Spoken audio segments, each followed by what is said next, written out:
All right, as the media continues to attack the president's son and his meetings with the Russian attorney, a leaked email from Hillary Clinton's campaign may bear new significance in exposing potential Russian ties to Democrats. The email sent by a Clinton spokesperson says this: with the help of the research team, we killed a Bloomberg story trying to link HRC, Hillary Rodham Clinton's opposition to the McGinsky bill, to a $500,000 speech that Bill Clinton gave in Moscow. Here to react, Judicial Watch's Tom Fitton. Tom, now we all know the McGinsky bill. What's the significance of this story being killed by Bloomberg?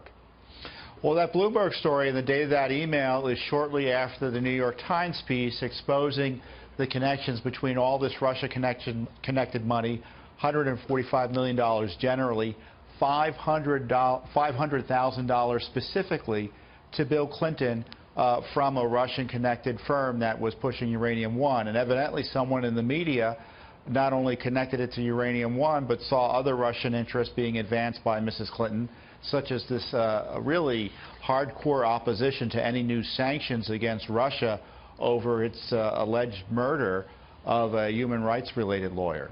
So there's a series of examples of Hillary Clinton and John Kerry going out of their way to get rid of this act. Everything they can, and that Ben Cardin, a Democrat, pushed from the Senate to crack down on 44 oligarchs and their investments and their money overseas that Vladimir Putin desperately wanted repealed. So Hillary Clinton and Vladimir Putin were on the same side. But if this was linked to a $500,000 speech, how would that look for Hillary Clinton's candidacy? Well, it would look tough, and you have to wonder how many other donations were made by Russian connection entities we don't know about. You may recall the Clinton Foundation had to fix its 990s to expose or highlight contributions it had promised to publicize, but they hadn't publicized.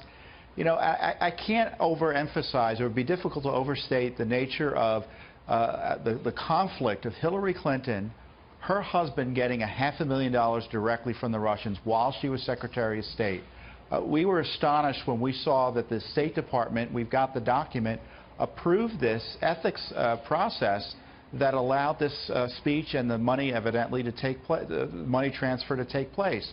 So why would the Clinton State Department allow Hillary Clinton's husband to get $500,000 from the Russian-connected entity Renaissance Capital?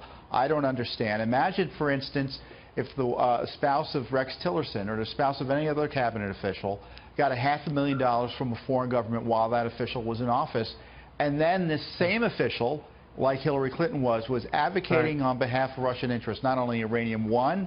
She didn't oppose Uranium One, which saw the Russians get 20% of our uranium operations, but then pushed hard for the Russians against the sanctions. Tom, I've got to have you back, but what you said to me before is something to think about as we go to break. Is that if WikiLeaks is Russia, and these are examples of Hillary Clinton being easy on Russia, why would Russia not want Hillary Clinton to win this election? Her and John Kerry were conspiring to level out all these type of acts and make sure the trade everything was just free and easy between countries.